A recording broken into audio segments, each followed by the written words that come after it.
The Fall Line is a deep dive true crime podcast focused on cold cases that could be resolved if the public knew about them.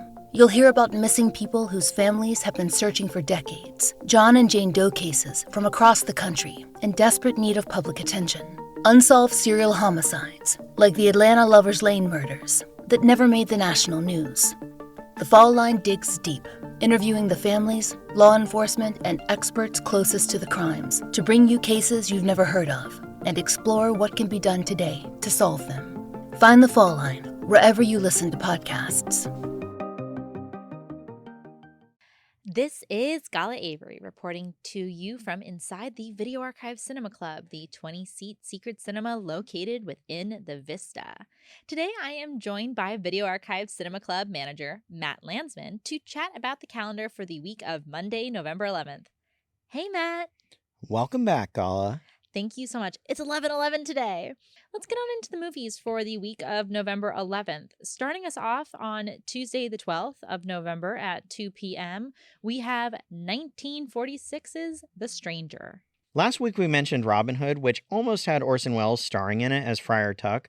And this week we actually do have an Orson Welles film that he is starring in and directed, and he's an uncredited co-writer on it. And he co-stars in this movie with Edward G. Robinson as a Nazi who has fled to Connecticut. And it was one of the first movies to ever sort of feature documentary footage intercut into it of the Holocaust, which was pretty powerful in the 40s, of course, when the wounds were still fresh. So Edward G. Robinson in this movie plays this agent who's tracking Franz Kindler, who's a Nazi that's played by Orson Welles. And this movie actually sets up my next pick on the calendar somewhat as well, because Franz Kindler has gotten rid of every trace of his identity except for clocks, which leads me to The Big Clock, which came out 2 years later. But this is the last international RKO picture. It was produced by Sam Spiegel. And what's funny is that Welles did get creative control of this movie, but he wanted it to actually be about Agnes Moorehead playing this old spinster investigator chasing this Nazi, not Edward G. Robinson. He thought that would be funny if it was like, you know, this old lady hot on the heels of the Nazi in New England. And I have to say, I kind of wish we got to see that movie also.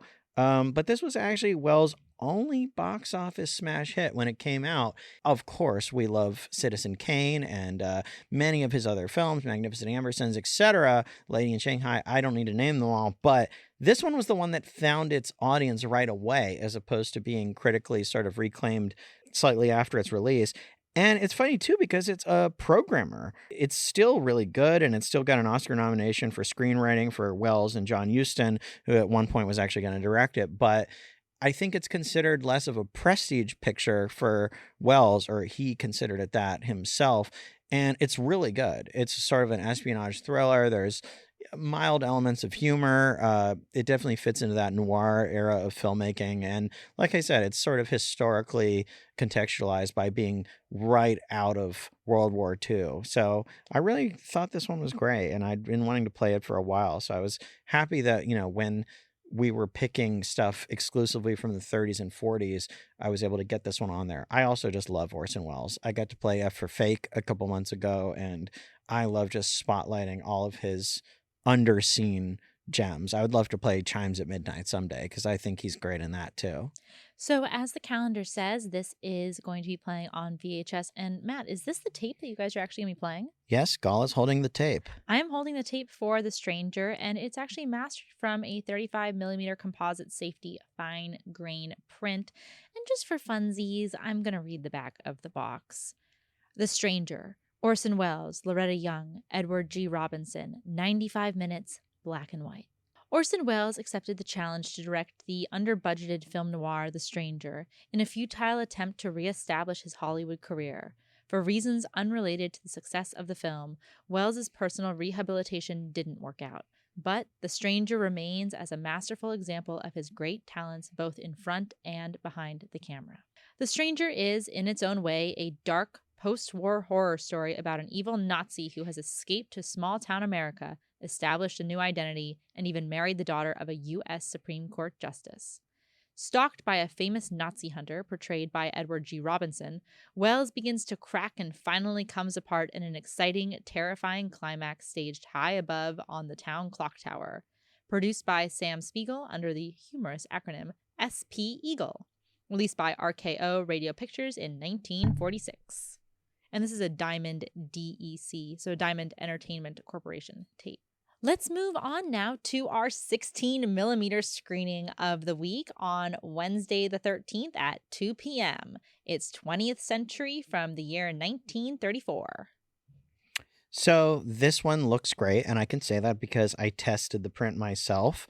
This was a Jules pick, and it stars the great John Barrymore, who we've seen in a number of other Video Archives favorites here at the Cinema Club. And he plays sort of a Broadway guy who's fallen on hard times.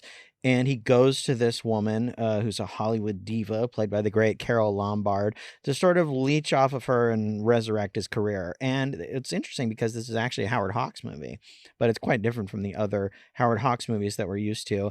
And I can tell you it would be a gala favorite because this one is actually set on a train for a lot of the movie. I love trains. I love trains. I love train movies. You guys have heard me talk about them ad nauseum. Any chance I get, I'll talk about a train movie. So it's set on a train called the 20th Century Limited Train.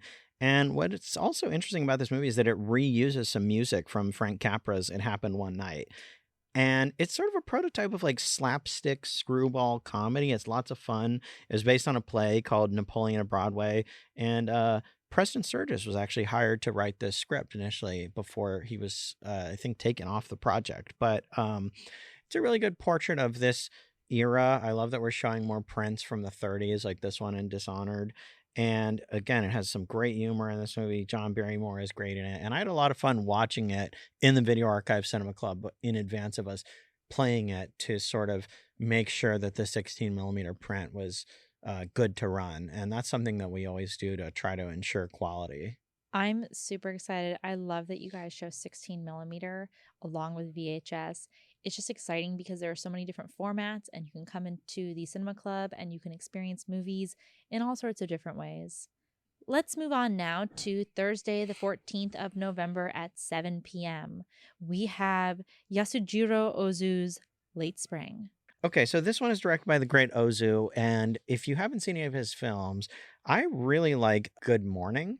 A lot of his movies have months or times of day in the titles, and Good Morning is one that, while we're not showing it, it's about a mischievous little boy who doesn't really want to go to school, and I really enjoyed that one, and that was my intro point to Ozu. Of course, he did Early Summer and Tokyo Story, which is probably best known. Yeah, and also in Tokyo Story, Chishu Ryu and Setsuko Hara are both in that as well, and then they are starring in Late Spring. As father and daughter. Yeah, as father and daughter. And this one's sort of about a father who's been widowed, whose daughter doesn't want to get married, and everyone around her is convincing her that she must go off and get married at age 27, and she kind of just wants to be alone. The thing is about this movie is it's a really nice commentary on just what it means to be a woman, I'm guessing, in 1949 Japan. It's like you are in that era of transformation of a country. You're kind of stuck between like what you want to do as an individual and what you have to do for your family and your country. And it's just going to be really special to be able to see this with an audience. And I also just want to say shout out to Jules for really getting people into Japanese cinema by way of the Video Archive Cinema Club. She has programmed Lady Snowblood and Stray Dog and, of course, Late Spring. Jules has also programmed Ghidorah, the three-headed monster, which we played back in September. So I love that we're getting some of those Japanese classic titles in the mix as well. It's just really fun to have kind of global cinema be available for audiences. And I kind of love this when you have one that does really well with an audience. You have the ability to kind of hopscotch to more and more and more and open it up and have more variety. You know what, Matt? I think it might be time for a snack break. Well, I'm ready to go to the lobby, or in this case, next door to Pam's Coffee. Let's go see what we get. We'll be back in a short bit. Let's all go to the lobby. Let's all go to the lobby. Let's all go to the lobby to get ourselves a treat. Let's all go to the lobby to get ourselves a treat. And we are back from Pam's Coffee. And just know that if you guys come to the Video Archive Cinema Club, you can bring stuff from Pam's into the movie. That's right. And I love going to Pam's Coffee. I go there almost every day. I'm addicted to their coffee. I would not be able to get up there and present these shows without it. So shout out to Pam's for always having such friendly staff members. And we're going to start spotlighting some of their favorite menu items as well. Yeah, today the person that helped me out, who was super, super nice, was Natalie. And Natalie is the manager of Pam's, and she always does a great job, often coming up with some of their special bakery treats at home. And she's a seasoned baker and just a really cool person who is always thinking of different ways to innovate what's going on at Pam's and put really cool stuff on the signs and do really cool art for Pam's. So we really appreciate Natalie and the special love that she puts into the snacks there. And today, Natalie recommended to Matt and I an iced brown sugar cinnamon coffee along with a pumpkin pop pie. Which is basically like a fancy pumpkin Pop-Tart. And it's perfect for Thanksgiving and for Halloween because the inside of this thing, this pastry, is literally like biting into a slice of pumpkin pie surrounded by sort of flaky, crusty, awesome pastry. So those are really, really good. Yum, I love pumpkin pie. But also don't fret if you are vegan or gluten-free. They do have vegan and gluten-free options available at Pam's. So make sure you guys head on over to there or concession stand within the Vista before you see the movie. Let's get back to what's playing this week at the Cinema Club. So Matt mentioned this movie a little bit when he talked about The Stranger, but on Friday the 15th at 7 p.m., we're playing The Big Clock. I love it when you discover a movie that sort of has a little community that is formed around it, where not everyone has necessarily seen said movie, but the people that have are so excited to talk about it. And they're like, oh my God, yes, that's the greatest movie ever. And I have to talk to you about how good it is. And it's funny because there are a number of people that, as I've been discovering more 30s and 40s films, have been like, oh my God, have you seen The Big Clock? And The Big Clock is one that, of course, stars the great Ray Milland, who played Bulldog Drummond. Oh Not my God. the best Bulldog Drummond. We got to give that honor to John Howard.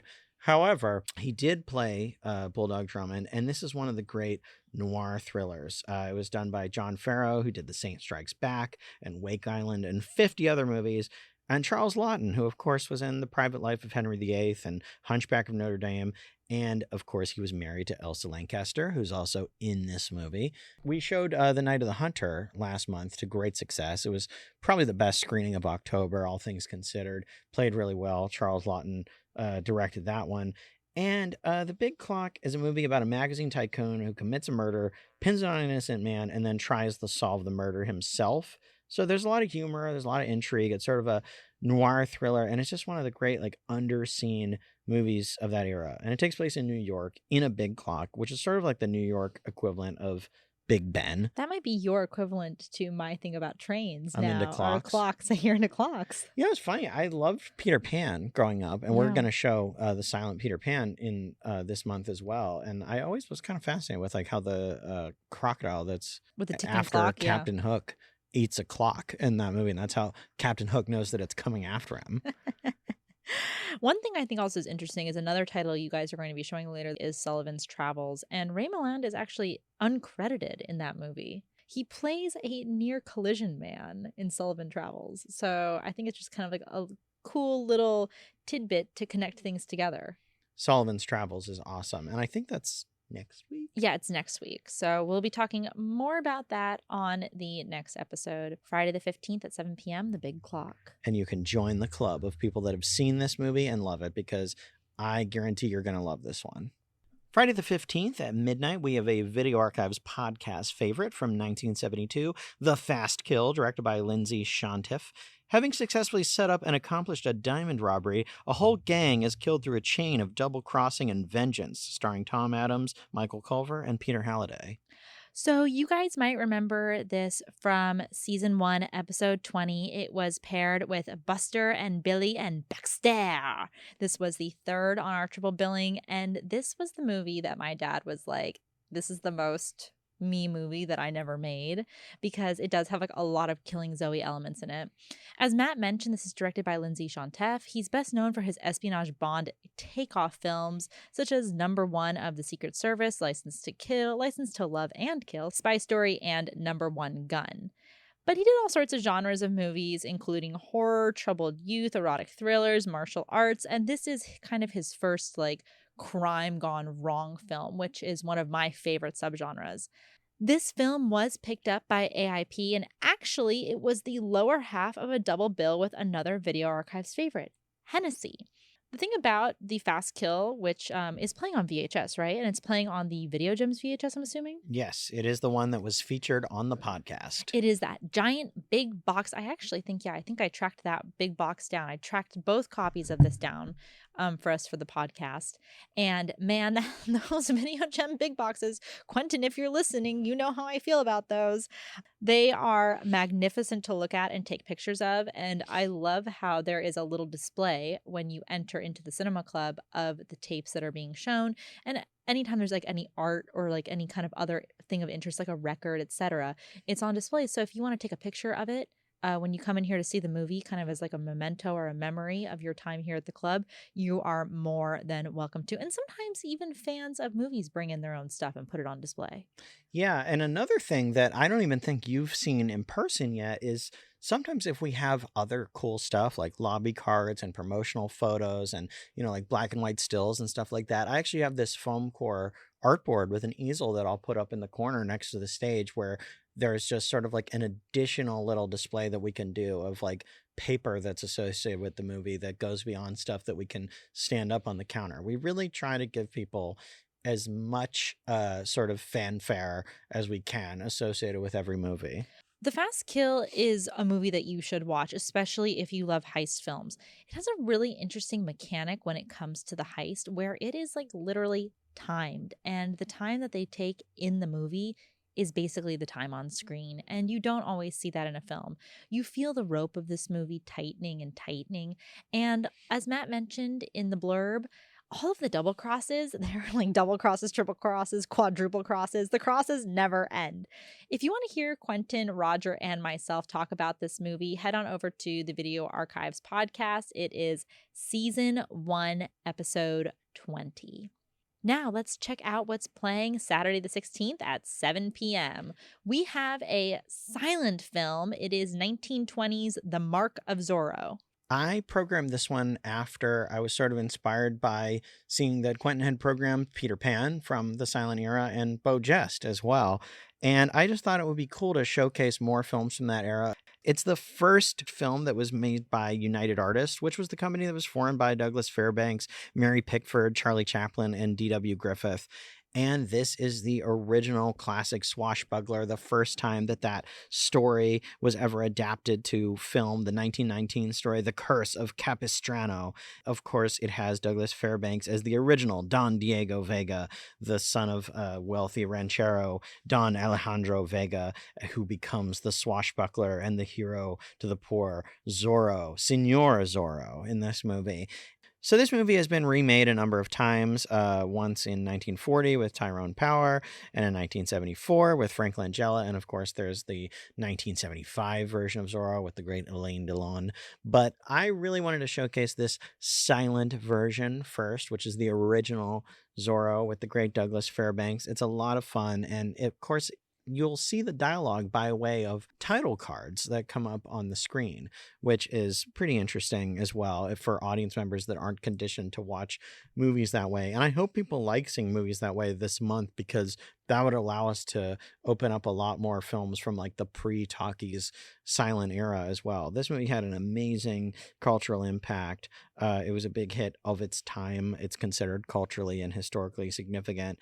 It was a great showcase for Douglas Fairbanks as the dashing hero of Zorro and, one of the great swashbucklers of the silent era. And I was just really excited to show it. So I want to just give kind of like a shout out to silent cinema in general. We will be covering a silent movie on the Video Archives podcast season 2. And on that episode, I admit that I am not a huge fan of silent films. But when I went to go see the silent film that we discussed, I saw it in a theater with an audience. I think that this is 100% the place and time that you should be seeing a silent movie. To see a silent movie with an audience, a captive audience who is not on their phones, who does not have any other distractions, who are all at the screen experiencing it the same way you are, there's something really special about it. And you just all kind of get transported into the story. And it's a wonderful thing to experience. So if you're kind of like on the fence about silent cinema in general, take a chance. Come down to the cinema club where people are really excited to see these movies and just experience a silent movie the way it's meant to be shown. I think that the intimate setting of the cinema club is actually a really perfect way to just lock in on silent cinema. If you're not trained to watch movies that way as a viewer, I just think this space is perfect for it because I don't know, you're just right in front of the screen. You can read the title cards so clearly, and you're around other cinephiles who are serious about this. They're not on their phones. They better not be. If Or there's else they're banned for life. Yeah, they'd be banned for life. I mean, that is something, if we can impress anything upon people who go to the cinema club in terms of rules, there are definitely no phones allowed and no talking or texting during the movies. I know this has been a rule for a long time at the New Beverly, but it bears repeating because I think so many viewers now are just used to whipping out their phones during movies and kind of just blowing off a movie at an AMC on an afternoon. And that is not the vibe that we want to cultivate here. We want you to really come away with historical perspective on the movies that we're showing and learn something about the movies and really just be attentive to it. And also, that's another thing that I love is that after the movie's done, when the lights come up, that's when you get to talk about it with your fellow audience members. And that's how you also make friends in this day and age, is that you stick around a little bit after, you hang out in the lobby, you talk to the person about the movie, and maybe you see them a few times, and then all of a sudden, you're coming together to the movies. It's actually really cool how I've watched people bonding in here as we've been showing these movies, like during the marathon, like the triple feature and some of the double features. Like I'm watching people turn around in their seats and talk to each other about other stuff they saw here. And they're even like adding each other on social media, and they're like becoming friends outside of this because of the communal experience, seeing stuff in the cinema club. I think that's really beautiful. And I think that's just some of the vibe that we set out to create with this space. And it's amazing just seeing like-minded cinema goers come together and bond like over these movies that they're discovering simultaneously. It's really something special that you can get here that you can't get anywhere else. So let's keep it going by buying a ticket to the Mark of Zorro, the 1920 version, the silent version, on Saturday the 16th at 7 p.m. And then Saturday at midnight, you can check out a Video Archives podcast favorite, Teenager from 1974, directed by Gerald Sindel, which is about a film company arriving in a small town to shoot a biker exploitation movie. And the director, Charlie, who's played by Joe Warfield, encourages his actors to live their parts, resulting in clashes with the townspeople that lead to deadly consequences. So this movie was really a special one for me for Video Archives. And next week, we are going to be watching Women in Cages here at the Cinema Club. But when we did our very first episode, which was Dark Star and Cocaine Cowboys, we actually sat down and recorded for 4 movies. So it was Dark Star, Cocaine Cowboys, Women in Cages, and Teenager. And eventually we settled on our format of 3 movies and an awards show. But they threw me both of those, the Women in Cages and Teenager, and they gave me the idea to do the Video Vault, which is kind of like these vaulted full conversations that we give with a little bit of context. And Teenager was one of them, and it was just so special to me because it kind of started my whole after show thing. So Teenager is after show number 3. It is directed by Jerry Sindel, and the movie is also known as The Real Thing, and it was shot in 7 days. So if you're like an LA cinephile, come and watch Teenager because honestly, like I love to go canyon driving, and to go see Latigo Canyon before it's all super developed was super, super special to me.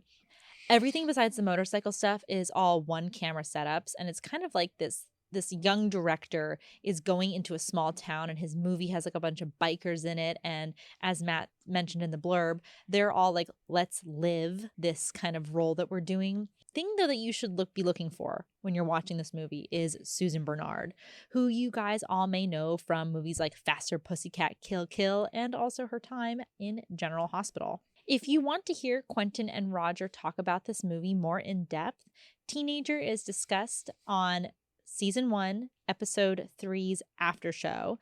It is a vaulted episode. You can catch it over on patreon.com/video archives. That's this week at the Video Archive Cinema Club. Remember, you guys, people on Patreon get this episode one day early for free, so head on over to patreon.com/video archives to check it out. If you'd like to get your tickets to any of the shows that Matt and I just talked about, you can do so at VistaTheaterHollywood.com. And as always, follow the Cinema Club on Instagram at Video Archives Club and Twitter at Archives Club for updates on showtimes. Well, that's it for the week of November 11th. See you guys next week. See you at the movies. This calendar episode was produced by the Video Archives podcast and hosted by Gala Avery and Matt Landsman. Additional audio editing by Eric Clapp. Find even more of Video Archives on our Patreon, patreon.com/videoarchives. Copyright 2024, all rights reserved.